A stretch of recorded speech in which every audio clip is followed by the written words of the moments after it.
नमस्कार मित्रांनो, श्री स्वामी समर्थ. चला तर मग बनवूया आज पावभाजी. मग मी सगळ्या भाज्या धुवून आणि चिरून घेतल्या. बटाटे, फुलगोबी, पत्ताकोबी, बीट आणि शिमला मिरची. चला तर मग बनवूया आज पावभाजी. आणि नंतर मी वाटाणेसुद्धा घेतले. बिना वाटाण्याची तर पावभाजी कशी होणार. आणि मग एक एक करून सगळं कुकरमध्ये टाकून घेतलं. आणि हिवाळ्यामध्ये पावभाजी खायची एक वेगळीच मजा असते.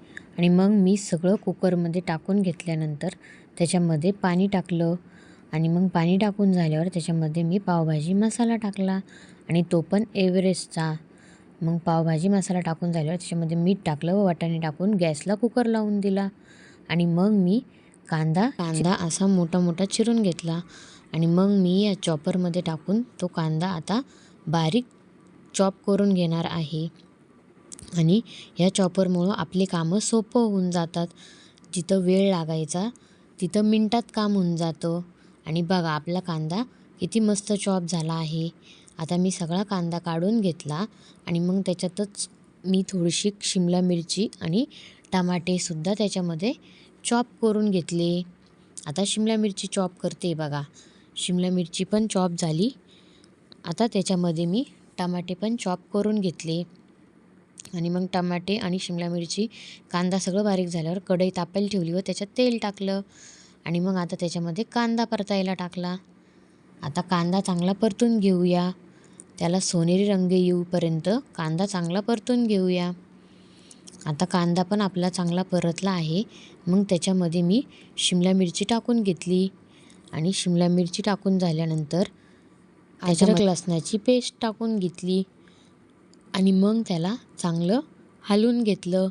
ती पेस्ट त्याच्यामध्ये चांगली मिक्स करून घेतली. आणि मग नंतर त्याच्यामध्ये टमाटा टाकला. आता टमाटा, कांदा आणि हे सगळं एकत्र करून त्याला चांगलं तेल सुटेपर्यंत आपण परतून घेऊया. आणि मग त्याला तेल सुटेपर्यंत मी परतून घेतलं. तोपर्यंतच आपलं इकडं सगळे भाज्या शिजून झाल्या होत्या. चला तर मग आता यांना स्मॅश करून घेऊया. मग त्यांना चांगलं स्मॅशरनी स्मॅश करून घेतलं. आणि मग बघा आपल्या पावभाजीला किती छान कलर आला आहे.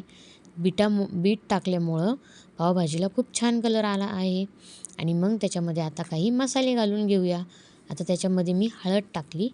आणि मग लाल मिरची टाकली आणि धना पावडर टाकून घेतली. आणि मग त्याला चांगलं हलवून त्याच्यामध्ये पावभाजी टाकून दिली. आता पावभाजी चांगली हलवून घेऊया. आणि त्याच्यानंतर मग मी पावभाजीत मीठ टाकून घेतलं. आणि मीठ टाकल्यानंतर मग मी त्याच्यावर कोथिंबीर टाकून दिली. आणि मग आपली पावभाजी तयार झाली आहे. आता त्याच्यामध्ये थोडं बटर टाकून घेऊया. आता बटर टाकल्यानंतर त्याला छान उकळी काढून घेतली. आणि उकळी आल्यानंतर तव्यावर पाव गरम करून घेतले.